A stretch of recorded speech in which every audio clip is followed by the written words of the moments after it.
Platão nasceu em Atenas, de família aristocrática, em 428 a.C. Ele militou politicamente em sua juventude, mas, desgastando-se, retirou-se da vida política, dedicando-se, contudo, à reflexão sobre a natureza do Estado. Discípulo de Sócrates, influenciando-se profundamente pelo seu modo de pensar, é assim que, em quase todos os diálogos, a figura de Sócrates está sempre presente como o grande mestre. Após a morte de Sócrates, Platão sai de Atenas, transferindo-se para outras cidades, onde havia núcleos de estudos filosóficos. Em 390 a.C., foi para Siracusa com a esperança de convencer o tirano Dionísio a adotar os seus ideais políticos. Seu plano fracassou e acabou como prisioneiro de guerra, sendo vendido como escravo. Foi libertado em 388 a.C., quando voltou a Atenas e fundou sua própria escola de filosofia e academia. Voltou posteriormente a Siracusa mais duas vezes na tentativa de ajudar a resolver com as suas ideias as crises políticas locais, mas novamente fracassando, acabou por se concentrar na direção de sua escola.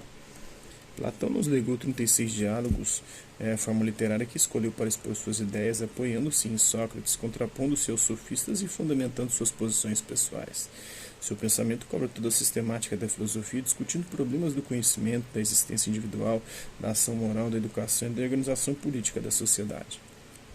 É engraçado que o Olavo de Carvalho ele critica o Maquiavel, na sua obra Maquiavel, a Confusão Diabólica, dizendo que o Maquiavel, se ele soubesse mesmo de realidade política, como se pretende dizer que ele defendia um realismo político, a política como ela é na realidade, se ele entendesse mesmo de política, ele não tinha se lascado tanto. Mas o Platão, que o próprio Olavo considera um dos maiores de todos os tempos, as ideias dele foram muito mais lascadas, ele se fudeu muito mais, filho. Ele foi até vendido como escravo, né? Então, ele não ajudou ninguém a chegar ao poder. Quem ajudou, tentou ajudar quando estava no poder, não deu certo, saiu. Maquiavel também. Então, esse é um trechinho da obra O Fédon, um dos diálogos de Platão. Em verdade, Sócrates, tornou então Sebes. É precisamente esse também o sentido daquele famoso argumento que, suposto seja verdadeiro, tens o hábito de citar a miúde. Aprender, diz ele, não é outra coisa senão recordar. Se esse argumento é de fato verdadeiro, não há dúvida que, numa época anterior, tenhamos aprendido aquilo de que no presente nos recordamos. Ora, tal não poderia acontecer se nossa alma não existisse em algum lugar antes de assumir pela geração forma humana. A doutrina da reminiscência aqui de Platão.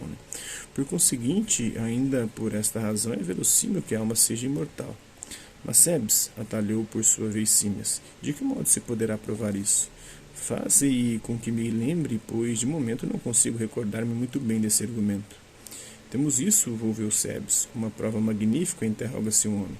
Se as perguntas são bem conduzidas por si mesmo, ele dirá de modo exato como as coisas realmente são. No entanto, esse homem seria incapaz de assim fazer-se sobre essas coisas não possuísse um conhecimento e um reto juízo. Passa-se depois às figuras geométricas e outros meios do mesmo gênero, e assim se obtém, com toda a certeza possível, que as coisas de fato assim se passam. Entretanto, disse Sócrates, é muito provável, Símias, que, pelo menos dessa maneira, não se consiga convencer-te. Vê se, encarando a questão de outra forma, poderás compartilhar de minha opinião. Porque o que parece difícil de ser compreendido é precisamente de que maneira o que chamamos aprender seja apenas recordar. Incredulidade a respeito disso, volveu Símias. Não a tenho. Sinto apenas necessidade de ser posto neste estado de que fala o argumento e de que me façam recordar. Na verdade, Sebes contribuiu um pouco com a exposição que fez para despertar minhas lembranças e convencer-me, mas nem por isso, Sócrates, deixarei de ouvir com prazer a tua explicação. Aqui a tens, estamos sem dúvida de acordo em que para haver recordação de alguma coisa num momento qualquer é preciso ter sabido antes essa coisa. Sim, e por conseguinte, sobre o ponto que segue, estamos também de acordo. Que o saber, se vem a produzir em certas circunstâncias, é uma rememoração, reminiscência, recordação,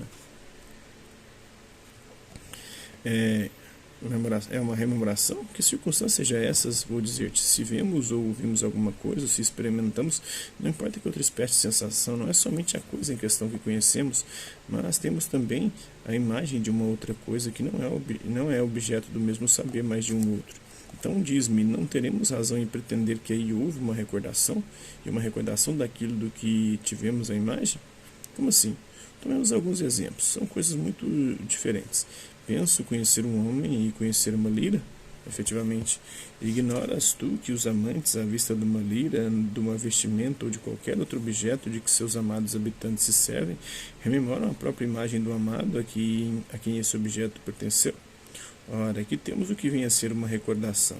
Da mesma forma, também acontece que se alguém vê Símias, isso lhe faz recordar Sebes, e poder-se-iam encontrar milhares de exemplos análogos. Milhares, seguramente, por Zeus, assentiu Símias. Assim, pois, um caso desse gênero constitui uma recordação, principalmente quando se trata de coisas que o tempo ou a distração já nos tinham feito esquecer, na verdade? Absolutamente certo. Mas responde-me, continuou Sócrates. Ao ver o desenho de um cavalo, o desenho de uma lira, pode-se recordar um homem? Ao ver um retrato de Símias, recordar-se de Sebes?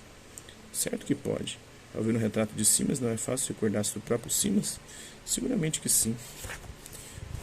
Assim, não é verdade? O ponto de partida da recordação em todos esses casos é algumas vezes um semelhante, outras vezes também um dessemelhante?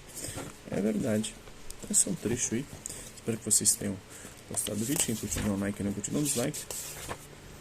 Hasta la vista, babes. E até a próxima.